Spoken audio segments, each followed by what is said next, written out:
Dapat bang i-block si ex?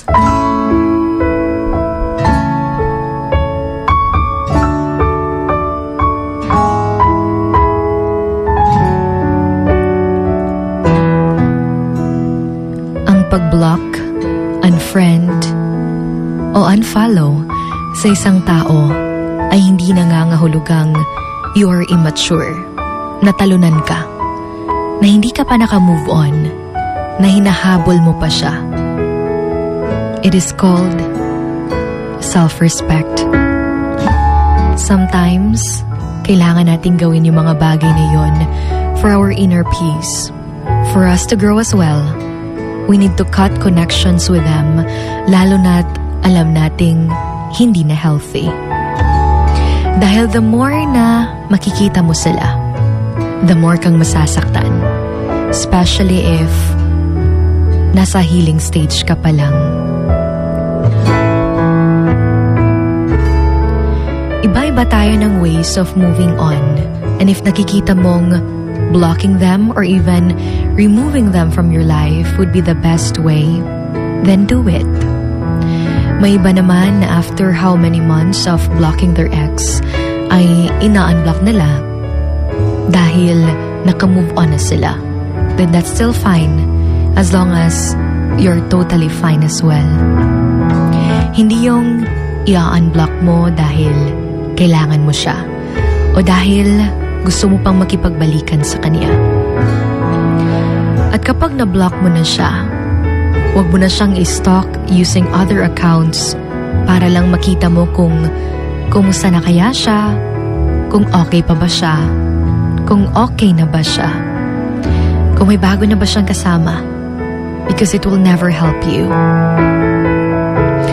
At huwag na huwag maging bitter kapag nalaman mong may bago na siya, samantalang ikaw nasa process of moving on pa. Iba't iba tayo ng gusto. Iba't iba tayo ng paraan kung paano. You don't have to compete para lang sabihin niyang okay ka na. Because the moment that you decided na bitawan na siya, okay ka na sa panahong yun dahil nakalaya ka na. And that's a hard decision.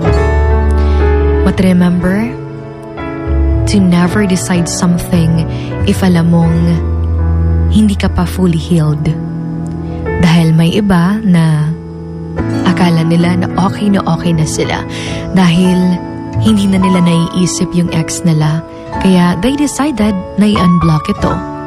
Pero pagkakita nila sa updates nito sa social media na may kasama ng bago, bigla silang nasaktan lalo.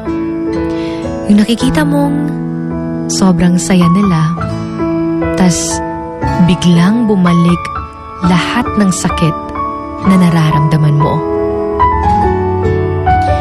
And remember na hindi mo kailangang magmahal ng iba para lang makalimutan siya. Dahil tanging siya lang pa rin yung maiisip mo habang may bago ka pang kasama. And wag na wag ding magparinig on social media para lang mailabas mo ang galit mo sa kanya. The attempt to escape from pain is what creates more pain. Remember to turn your wounds into wisdom. Moving on doesn't mean forgetting.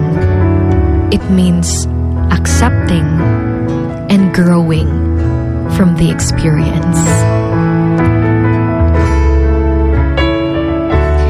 This is your Hugot Babe. My name is Sugar Dolly. On the program Emotions Going Wild, right here on Wild FM 103.1. Emotions Going Wild. Wild FM. Emotions Going Wild. Wild FM.